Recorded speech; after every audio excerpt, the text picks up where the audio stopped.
하이델베르 교리입니다. 제31주일 제83문 천국의 열쇠란 무엇입니까? 거룩한 복음 설교와 기독교 권징입니다.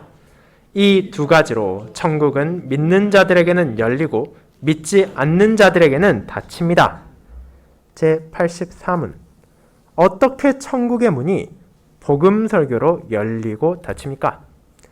그리스도의 명령에 따라서 하나님께서 그리스도의 공로 때문에 그들의 모든 죄를 참으로 용서해 주셨다는 것이 믿는 각각의 모든 사람에게 선포되고 공적으로 증거될 때에 그 복음의 약속을 참된 믿음으로 받아들이는 만큼 그 사람들에게 천국은 열립니다. 하나님의 진노와 영원한 저주가 그들 위에 머물 것이라는 복음이 믿지 않는 모든 자와 위선자들에게 선포되고 증거될 때에 회개치 않는 만큼 그 사람들에게 천국은 닫힙니다. 이 복음의 증거에 따라 하나님은 이 생과 내생에서 심판하실 것입니다.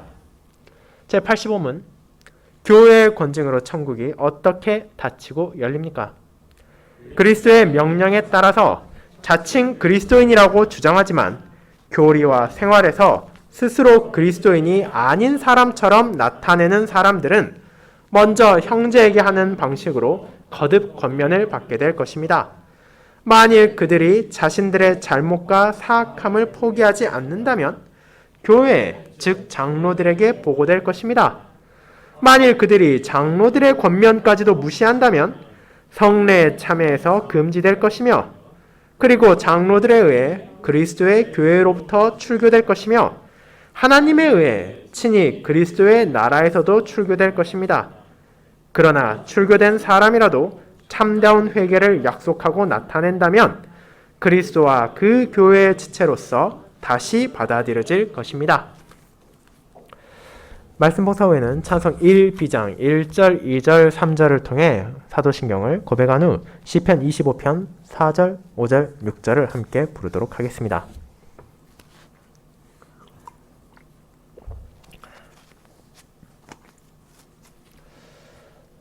사랑하는 주 예수 그리스도 안에 있는 형제 자매님들, 여러분이 과거 왕정시대를 다룬 매체들을 접할 때 거기서 종종 볼 수 있게 되는 것은 왕이나 황제가 보내는 사자 혹은 전령들의 모습입니다.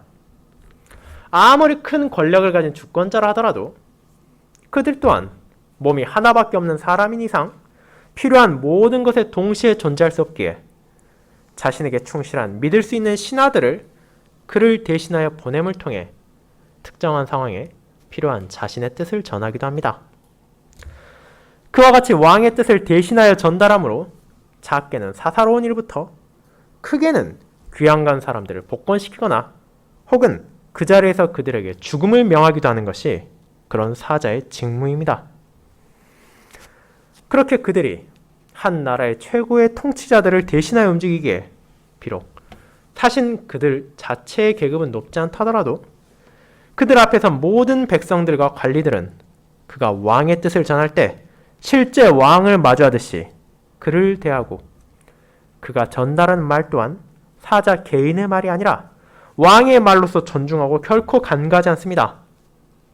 그 이유는 그가 자신의 직무에 충실하는 동안에는 그렇게 함이 마땅하고 그가 전하는 왕의 뜻을 무시한다는 것은 그 뜻을 말하는 왕을 모욕하는 것과 다름이 없기 때문입니다.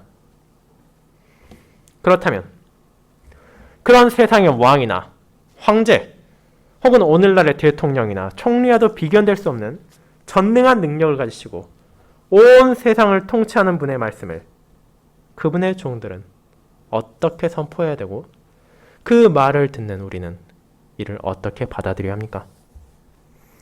목사와 신자들이 설교를 어떻게 바라보느냐는 매주마다 존재하는 주일의 특정한 시간들을 그저 어떤 자세로 보내는지를 넘어서 궁극적으로 우리에게 말씀을 선포하시고 우리에게 그것을 듣게 하시는 하나님을 어떻게 바라보느냐를 반영하고 있습니다. 그렇게 하나님께서 은혜로 주신 진리의 말씀, 복음 설교를 바르게 선포하는 것은 설교자들에게서 가장 중요한 소명이며 그 말씀에 귀를 기울이고 그 말씀을 마음에 새겨서 자신들의 삶의 기준으로 살아가는 것은 이 말씀을 듣는 모든 성도들에게 주어진 거룩한 소명입니다. 그리고 교리문답은 그런 복음 설교가 심지어 하나님께서 교회에 주신 천국의 열쇠 가운데 하나라고까지 말합니다. 이를 고백한다면 어느 누가 그 복음 설교를 가볍게 보거나 무시할 수 있겠습니까? 저는 교리문답 제31주일이 하나님의 말씀을 요약하여 전하는 바를 신자에게 주어진 복음 설교의 중요성이라는 제목으로 함께 나누고자 합니다. 그리고 그 가운데서 제84문답에 집중하여 이 주제를 두 부분으로 나누어 먼저는 하나님의 말씀을 순수하게 전파하는 것이 얼마나 중요한지를 알아본 후 그런 말씀을 각각의 성도들이 어떻게 바라보며 받아들여야 하는지를 함께 고백하는 시간을 가지도록 하겠습니다. 이를 첫 번째, 하나님의 말씀을 바르게 선포하는 것의 중요성. 두 번째, 하나님의 말씀을 바르게 받아들이는 것의 중요성으로 나누어 알아보도록 하겠습니다. 먼저 첫 번째, 하나님의 말씀을 바르게 선포하는 것의 중요성을 살피겠습니다.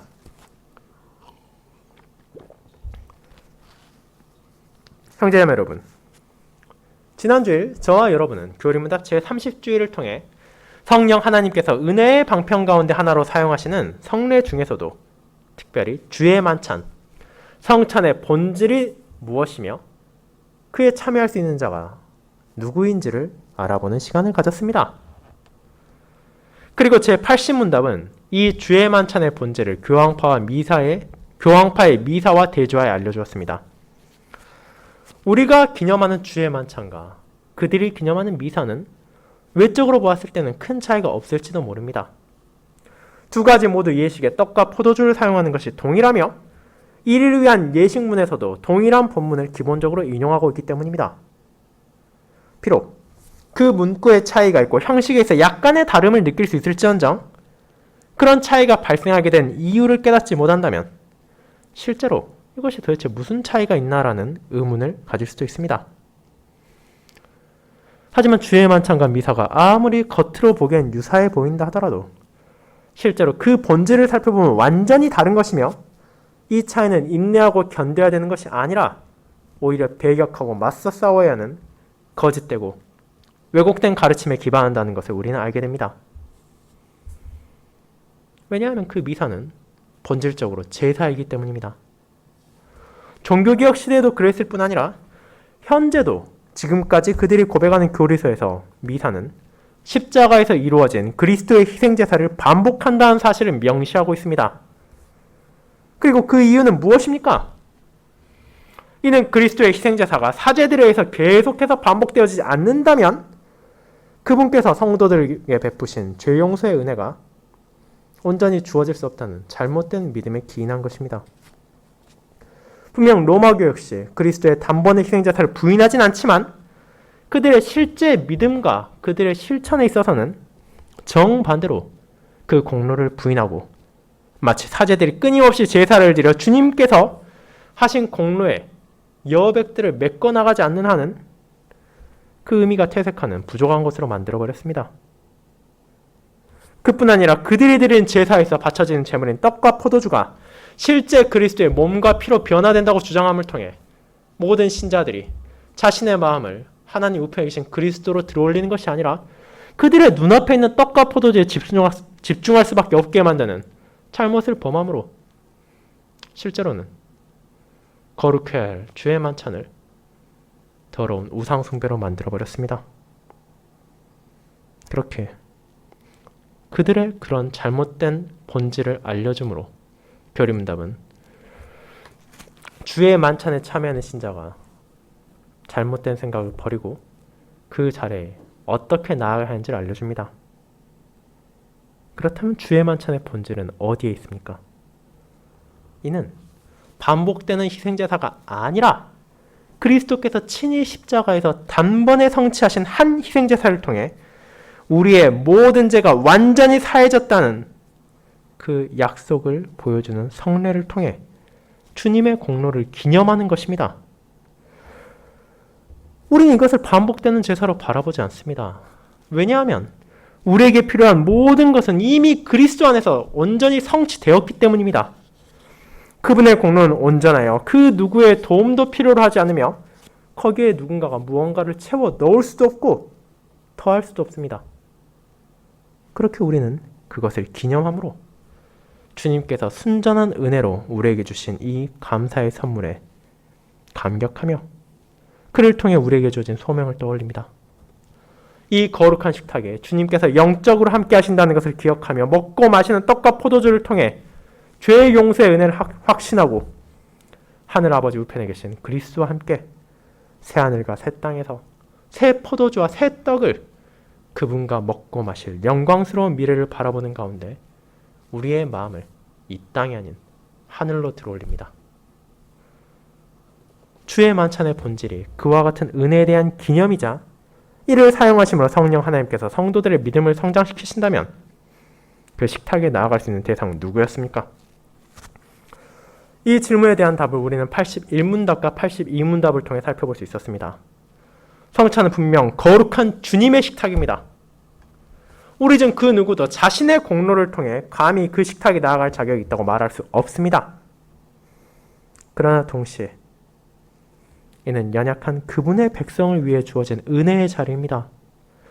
그분께서는 믿음이 완벽한 자들만 나오라 하시는 것이 아니라 그 반대로 여전히 이 땅의 삶에서 격려가 필요하고 위로가 필요하며 주님의 은혜가 절실히 필요한 양떼를 향해 나의 식탁에 나오라고 초대하십니다.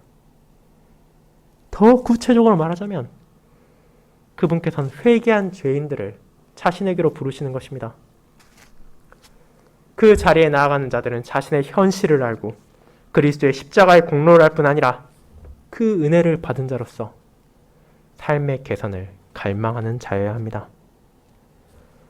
성례가 우리의 눈으로 보고 우리의 몸으로 경험하는 복음의 확신이기에 주님께서 베푸신 복음 설교를 통해 들은 진리를 굳게 붙잡고 나의 죄와 비참으로 말미암아 자신을 미워하는 반면에 그리스도의 공로로 주어진 죄 용서가 얼마나 큰 은혜인지를 깨닫고 남은 삶의 여정에 있어 주님의 은혜로 성장한 믿음을 통해 더욱더 신실하게 더욱더 경건하게 살아가기를 바라는 사람은 이 아름다운 은혜의 식탁에 나아올 수 있으며 나아와야만 합니다.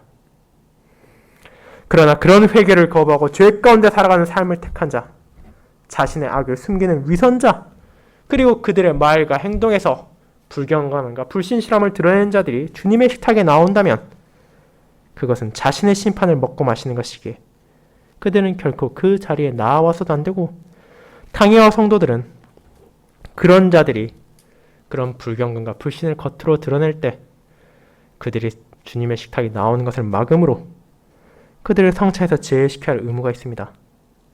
그리고 그 목적은 그들이 성찬에 영원히 참여하지 못하게 하는 것이 아니라 그들이 자신의 죄를 이를 통해 깨닫고 회개하고 돌이켜서 다시 나옴으로써 모든 형제와 자매들이 함께 그 아름다운 식탁의 기쁨을 풍성히 누리게 하기 위함이었습니다. 그렇게 우리는 성찬의 본질과 대상에 대해 고백했으며 몇 주간에 걸쳐 성령님께서 사용하시는 은혜의 방편 가운데 하나인 성례가 무엇인지를 이제 알아갔습니다. 그렇다면 이제 우리가 살펴봐야 할 것이 하나 더 남아있지 않습니까? 여러분이 지난 제25주일 앞에 기록되어 있는 소제목을 살펴본다면 우리가 그간의 과정에 있어 깊이 살피지 못한 주제가 하나 있다는 것을 발견하게 되실 것입니다. 그것은 바로 복음 설교입니다.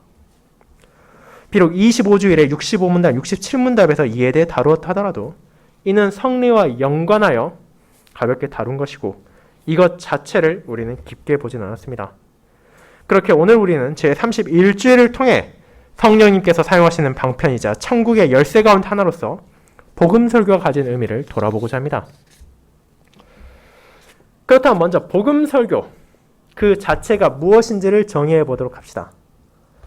사전적 정의를 따르자면 설교란 특정한 종교의 교리를 설명하고 전달하는 것이고 복음이란 기쁜 소식이란 뜻을 가지고 있습니다. 이에 따르면 복음 설교는 기쁜 소식을 설명하고 전달하는 것입니다. 그리고 이 정의는 틀리지 않았습니다. 매주일 우리에게 전달되는 것은 기쁜 소식이고 그 기쁜 소식이 무엇을 알려주는지를 성도들은 마음에 새기고 한 주를 살아가게 되기 때문입니다. 하지만 우리는 그런 사전적 정의의 우리를 제한시켜서는 안 됩니다. 신자에게 있어 복음 설교란 사실 그 이상의 것이기 때문입니다. 주님을 믿고 따르는 사람에게 있어 한 주의 중심은 어디에 있습니까? 그것은 바로 주일에 있습니다. 그리고 그 주일의 중심은 다름 아닌 예배에 있습니다. 그렇다면 그 예배의 중심이자 정점은 어디에 있습니까? 이는 바로 복음 설교에 있습니다. 예배의 모든 것은 하나님의 말씀에 드러난 진리 가운데서 얻어지고 세워지며 그 진리를 선포하는 복음 설교야말로 예배의 중심이자 우리의 모든 삶의 중심입니다.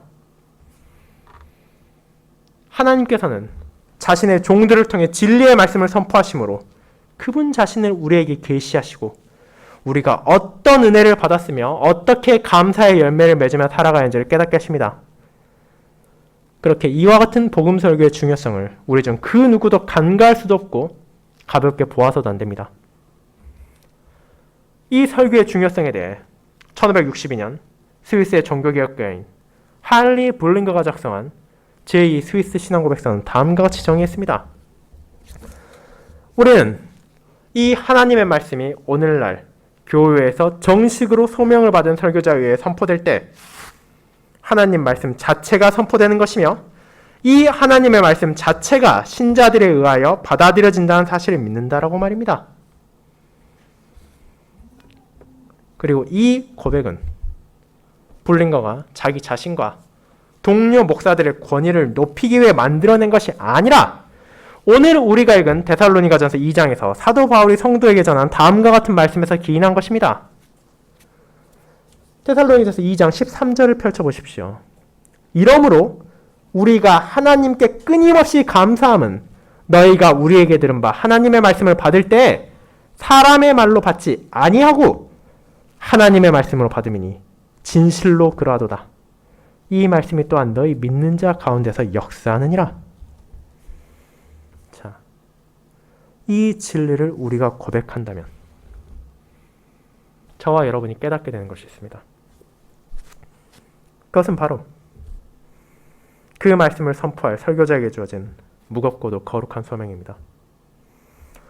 강단에서 선포하는 것이 사소한 정보나 지식이 아니라 누군가를 살릴 수도 있고 누군가를 죽일 수도 있는 왕 중의 왕이시며 주권자 중의 주권자이신 전능하신 하나님의 말씀이라는 사실을 진실로 고백한다면 그 시간이 얼마나 중요하고 얼마나 책임감을 가지고 사용해야겠습니까?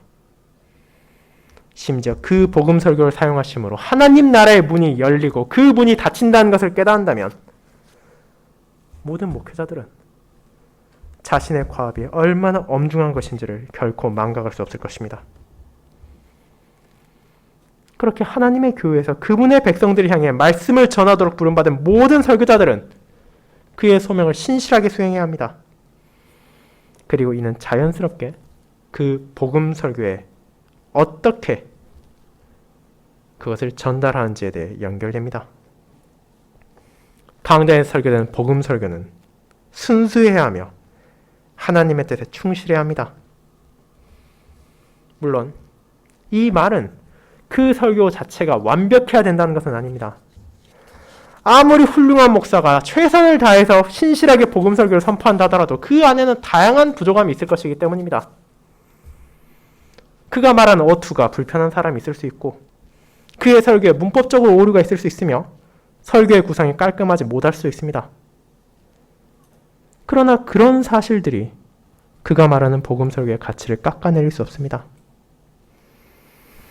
아무리 왕이 보낸 전령이 자신에게 주어진 중압감으로 말미암아 말을 더듬고 완벽하고 유려하게 표현을 전달하지 못한다 하더라도 그 안에 담겨져 있는 왕의 뜻이 변하는 것은 아니기 때문입니다. 그렇다면 복음 설교의 선포가 문제가 되는 것은 어떤 경우입니까? 이는 그 뜻이 순수하게 전달되지 못할 때에 발생합니다. 어떤 설교자가 말씀 선포를 통해 그의 주인이며 성도들의 머리신 그리스도가 아니라 자기 자신의 권위를 세우고자 할 때, 이는 호가호위하는 사자처럼 자신을 보낸 이의 뜻을 어기는 것입니다. 그가 하나님의 뜻에 집중하지 않고 개인의 호불호에 따라 설교를 왜곡할 때, 왕의 뜻을 왜곡하여 사사로운 이득을 챙기고자 하는 전령의 잘못을 범하는 것입니다. 물론 한 명의 개인으로서 설교자 역시 자신의 생각이 있고 자신의 뜻이 있고 자신의 주관이 있을 것입니다. 그리고 자기가 가진 기준을 다른 이들에게 전하고자 하는 모든 사람들이 가지고 있는 욕망 또한 그들 역시 가지고 있습니다. 그러나 그것을 설교를 통해 전달하고자 하는 순간, 그가 말하는 것은 이미 순수한 복음 설교가 아니라 그저 개인의 사상과 개인의 생각을 전달하는 강의와 연설로 변질되어 버립니다. 그뿐입니까? 그와 같은 복음 설교의 순수성을 위협하는 것은 목사나 설교자들만이 아닙니다. 많은 교회에서 이런 변질은 목회자를 향한 성도들의 유무원의 압력으로 생겨날 때도 있습니다. 때로는 그들이 가지는 정치적 방향성이나 세상의 문제에 대한 관점을 목사가 설교를 통해 인정해 주길 바라는 사람들도 있습니다. 때로는 성경이 죄라고 고백하지만 이 세상에 넓게 받아들여지고 있는 개념을 교회에서도 인정하라고 같은 방식으로 압력을 가하는 사회단체들도 있습니다. 그것이 어떤 이유가 되었건 설교자들이 이를 저항하지 못하고 받아들이는 순간, 그가 전하는 것은 만유의 주이신 하나님의 말씀이 아니라 그저 세상의 허다한 변설 가운데 하나가 되어버릴 것입니다. 그렇게 그 모든 유혹과 맞서 싸우기 위해 목사와 성도들은 강단에서 선포되는 말씀에 대한 기대에서 자신의 개인적인 그리고 이 세상의 이해를 내려놓고 하나님의 뜻만이 순수하게 전해지기를 간구해야 할 것입니다. 왜냐하면 그것이 변질되기란 너무나 쉬우며 한번 변질된 것을 다시 정결하게 하는 것은 지극히 어렵다는 것을 교회의 역사 가운데 우리는 바라보기 때문입니다. 이와 같은 설교의 중요성을 고백한다면 우리가 진정 설교를 통해 들어야 하는 것이 무엇인지를 우리는 알아야 합니다. 그리고 제84문답은 강단에서 설교자가 선포해야 되고 성도들이 듣기를 원해야 하는 것이 무엇인지를 정확히 알려줍니다. 그것은 다름 아님 교리문답을 통해 우리가 계속해서 고백하고 살핀 율법과 복음입니다.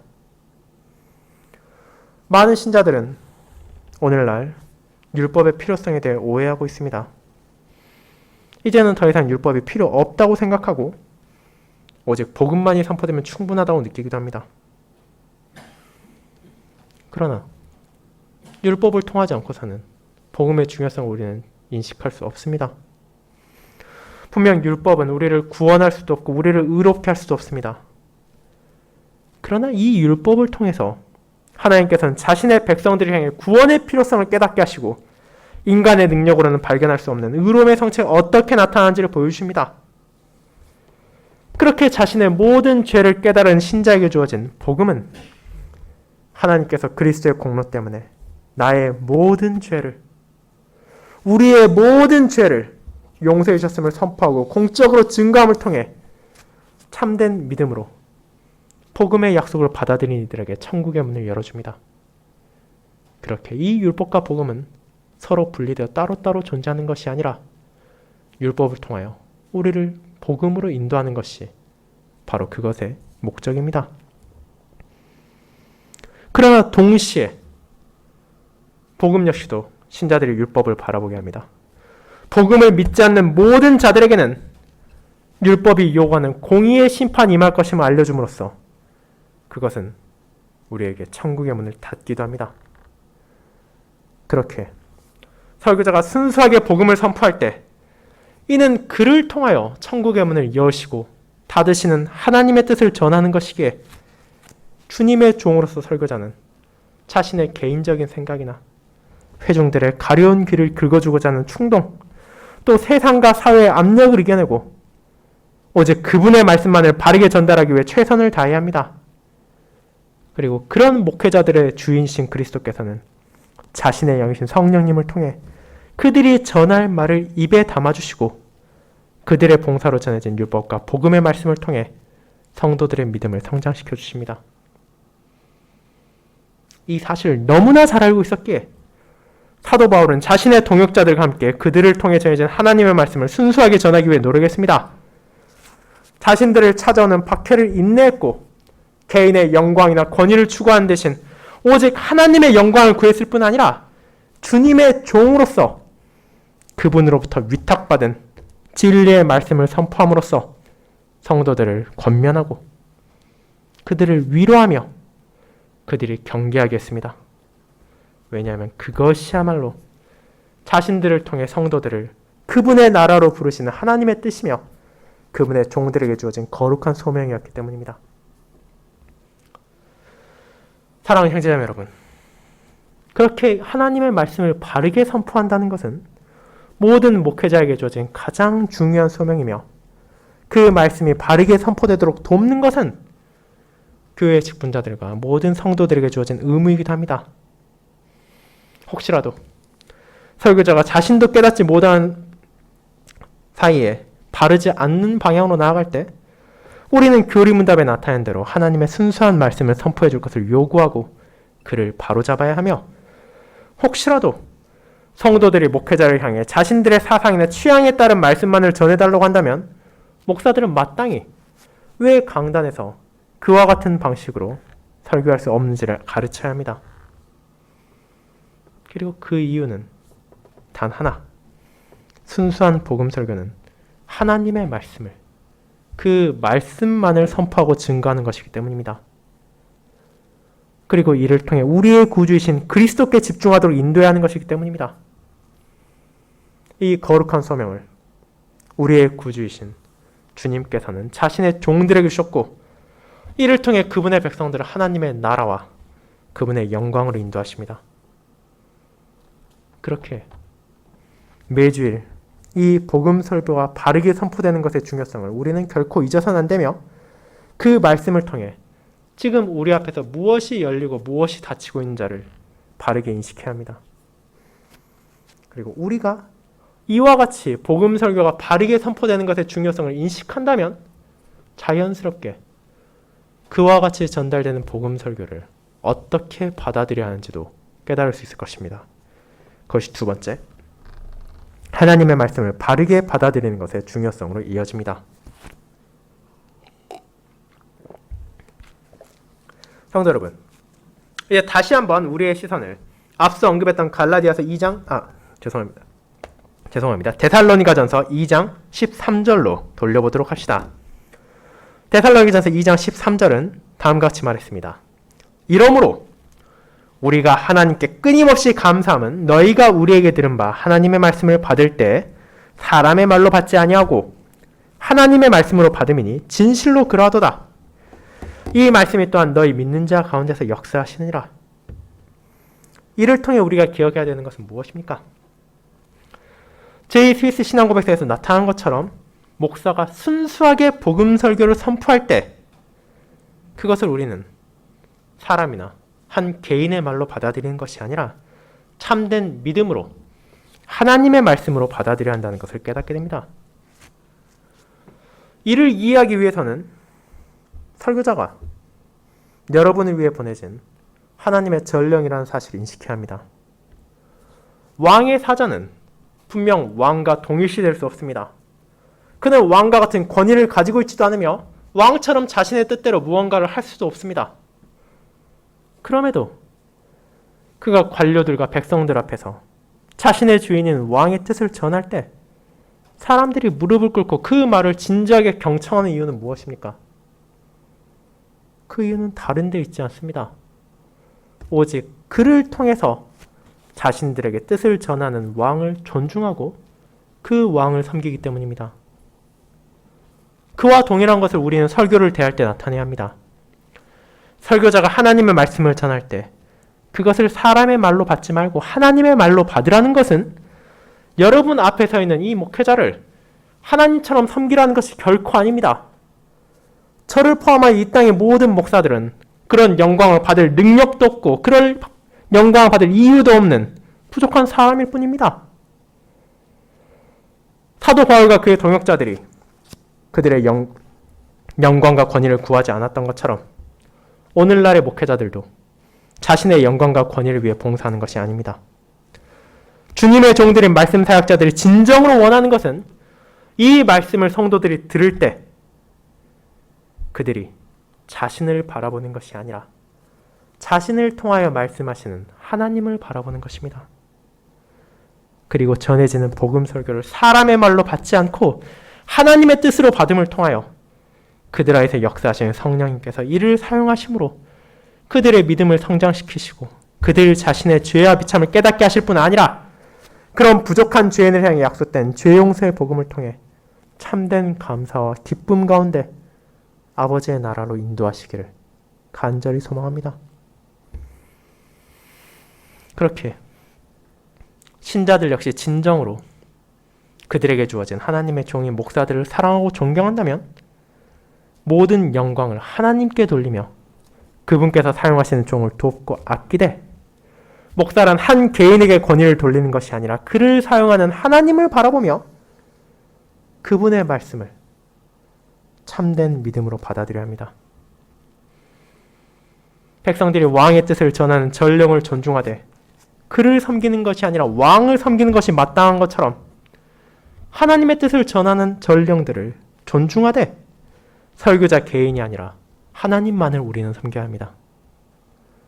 그리고 동시에 우리 모두는 그와 같은 사자들을 사용하셔서 전하시는 말씀을 진정 하나님의 말씀으로 받아들이고 율법이 가리키는 나의 죄와 비참을 인식하며 복음이 알려주는 하나님의 은혜를 확신하고 그와 같은 진리가 알려주는 감사의 삶을 우리가 살아갈 수 있기를 갈망해야 합니다.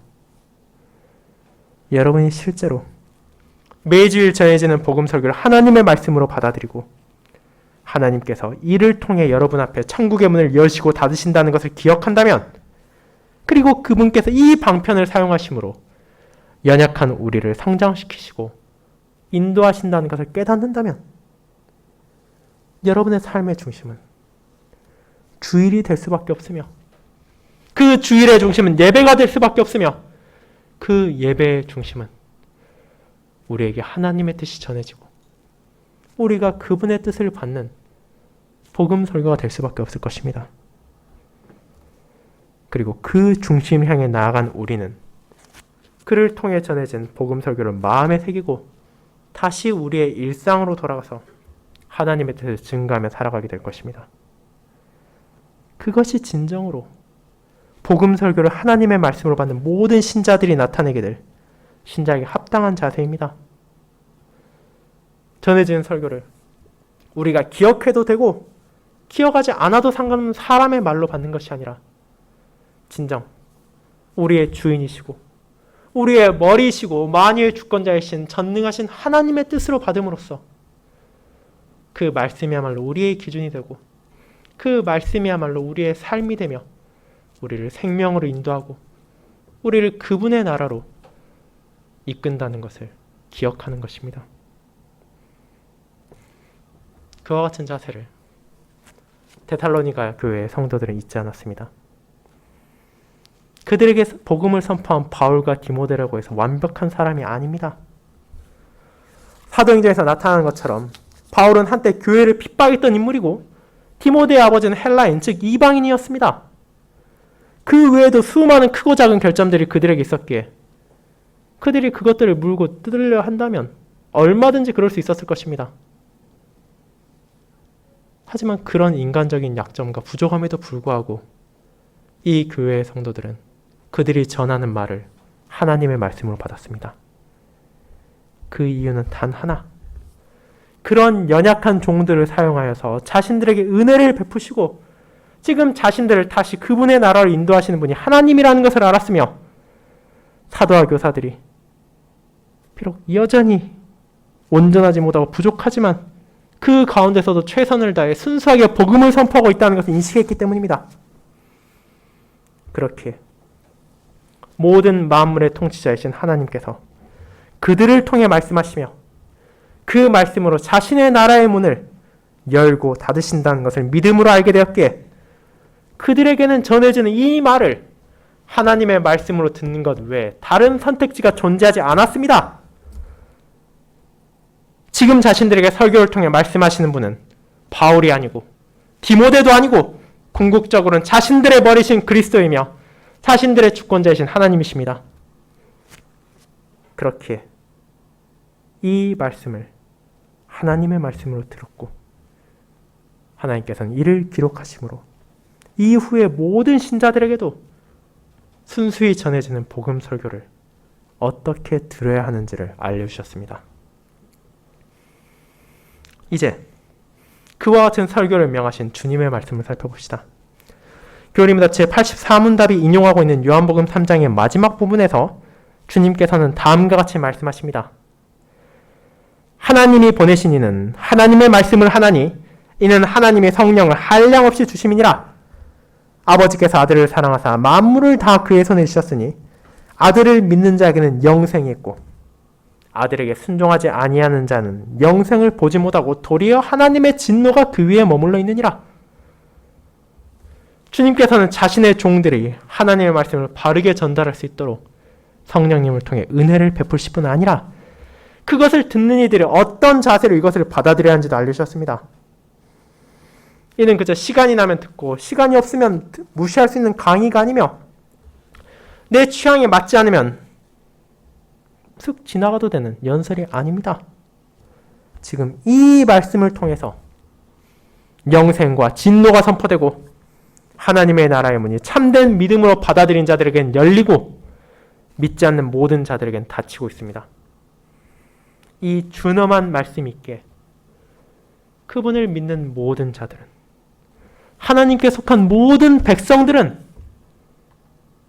복음 설교가 순수하게 선포될 때 그 말씀을 사람의 말이 아니라 하나님의 말씀으로 자신들의 왕의 말씀으로 마땅히 받아들여야 합니다. 사랑하는 성도 여러분, 그렇게 우리가 매주일 듣는 복음 설교는 여러분을 위해 하나님께서 베푸신 은혜로운 선물입니다. 그분께서는 말씀을 통해 자기 자신을 계시하실 뿐 아니라 우리가 스스로 알게 하시며 그런 우리에게 베풀어진 구원의 약속까지도 붙잡게 하십니다. 그렇게 혹여라도 이 복음 설교를 경시함으로써 하나님을 거부하지 않도록 합시다. 성령님께서 이를 사용하심으로 우리 안에서 역사하신다는 것을 기억하며 참된 믿음으로 그 말씀을 붙잡고 주어진 소명에 따라 살아가도록 합시다. 그리고 그 모든 설교와 예배, 우리의 모든 삶을 통해 우리가 진정 영광을 돌려야 하며 존경해야 하고 섬기며 경배하며 사랑해야 하는 하나님께 우리의 시선을 집중하고 우리의 마음을 집중하고 우리의 뜻을 모아 복음 설교를 통해 전해진 그분의 가르침을 우리의 삶의 중심으로 세우도록 합시다. 그런 우리 앞에 하나님 나라의 문이 열렸으며 그분의 나라로 향하는 우리의 발걸음을 이번 한 주에도 성령 하나님께서는 은혜의 방편인 말씀을 사용하심으로 인도하여 주실 것입니다. 아멘.